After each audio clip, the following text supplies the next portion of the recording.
Understanding the dollar. That means more than knowing what a dollar bill looks like or what a silver dollar is.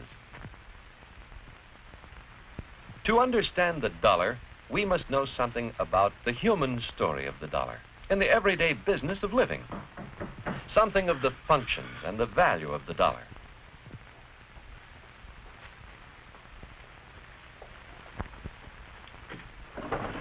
Good morning, Mr. Blaine. How are you this morning, Miss Mueller? I'm fine. I was in the kitchen. I didn't hear you come down the stairs. I'm in a hurry. I have to be early to school today, but I thought I'd leave you the rent check. Oh, thank you. How's the water this morning, all right? We are familiar with the story of how money makes possible the exchange of many different goods and services among many different people. For his service as a teacher in the local high school, Mr. Blaine earns money. In exchange for money, he is able to obtain the use of the upstairs of Mrs. Mueller's house for himself and his family. Wherever we go, we see money being used as a medium of exchange. Money allows a businessman to exchange part of his profit from his business for a daily paper.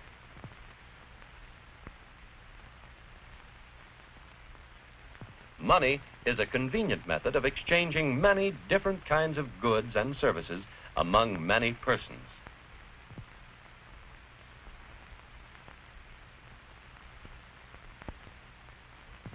Money is also a standard of value. The value of goods is stated in terms of money.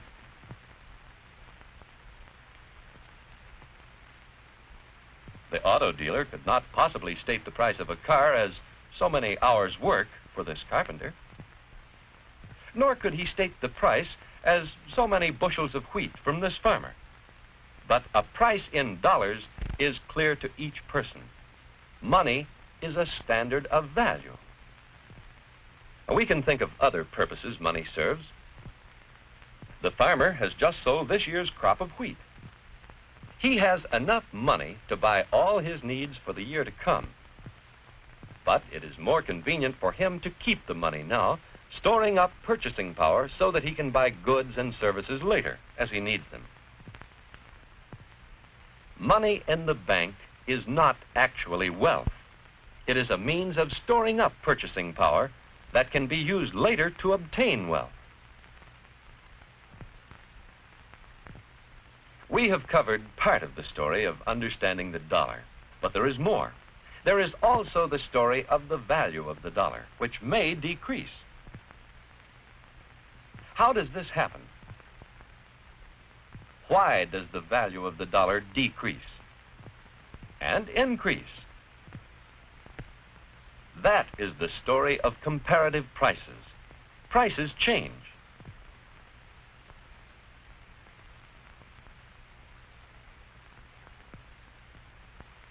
Demand and supply, government controls, subsidies, many things affect prices.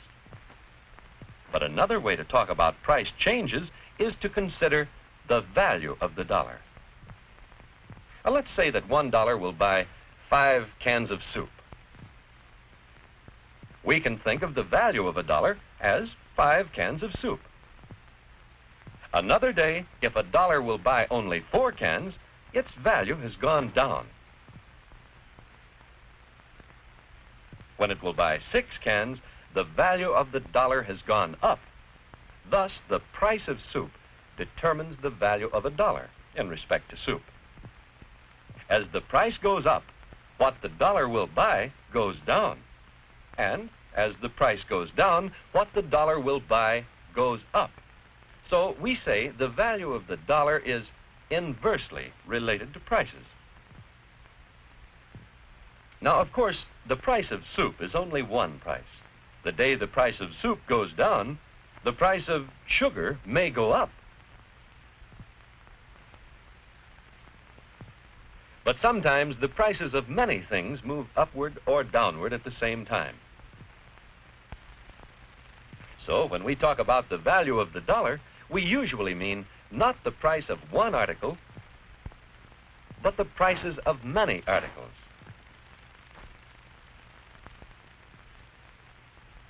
We're talking about general price levels. As the general price level goes up, the value of the dollar goes down. As the general price level goes down, the value of the dollar goes up. But the changing value of the dollar has a human story, too. Notice the furnishings of Mrs. Mueller's home. They're old. Well, this is in part because she likes them, but also because of the changing value of the dollar. Mrs. Mueller is a widow.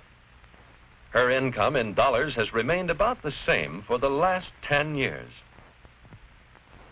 She has money from a pension and from the rent of the upstairs of her home. Because prices have increased, her dollars have declined in value. Her situation is typical of what we call a fixed income. With her income, she can buy less in times of general price increases. Now, the carpenter is a wage earner. He depends on this old car to get him to work. Why such an old car? Well, he wanted a new one some time ago, but rising prices put a new car out of his reach. Since then, however, his wages have increased. Today, he can plan seriously toward buying a new car. But remember, prices went up first. Wages followed later. This is called a wage lag. It is typical of wages in times of price increases.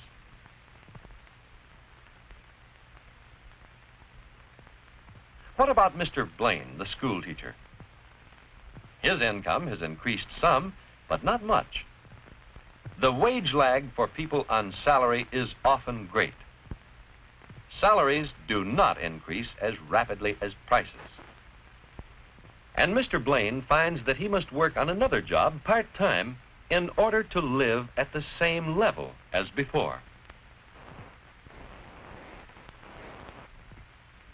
What about the profits of businessmen? How do rising prices affect this type of income? Mr. Sampson is in the business of making scales. In his storeroom, there are stocks of raw materials his company has purchased for use. These raw materials were purchased some time ago, at a time when prices were lower. But the goods being manufactured will be sold at the present higher prices. So, rising prices often mean increased profits to businessmen. In our story of understanding the dollar, we have seen that money is a medium of exchange. It is a standard of value. And it is a way of storing up purchasing power.